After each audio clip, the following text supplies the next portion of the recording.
Medicaid needed that cut, bro. I didn't expect to be making a Medicaid video today, but here we go. So President Trump's idea here is actually pretty simple. Medicaid is expensive for the government, and there's a percentage of people that probably don't need to be on Medicaid that are abusing the system and taking up tax dollars. So we're gonna add a work requirement to make sure people that are on Medicaid actually deserve to be on Medicaid. Now, on its face, that proposal doesn't seem that stupid.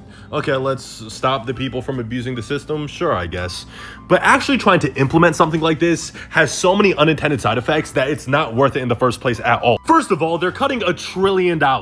You don't cut $1 trillion just by getting rid of waste. You cut $1 trillion by cutting coverage from people that actually do need it. And states like Arkansas have tried work requirements for Medicaid before. And what happens is people that are working, people that should qualify, don't qualify because they make it intentionally complicated. They make it 50 different pieces of paper and 13 different .govs to prove that you're broke. And people that are broke don't have time to prove that. Adding more steps, especially intentionally complicated steps, will always make it more difficult for people that need the coverage to get the coverage. But what I find really interesting about this argument is how hypocritical it is. People are so adamant about making sure that people on Medicaid aren't taking an extra dollar from our tax dollars. We need to make sure that those needy people actually need to go to the hospital. But when it comes to rich people paying their taxes, we could cut the IRS. What does the IRS even do? Like, if they don't pay their taxes, fine. Well, we need to cut Medicaid because $1 trillion is so much. We need to save that money. Save that money to do what? Oh, I see.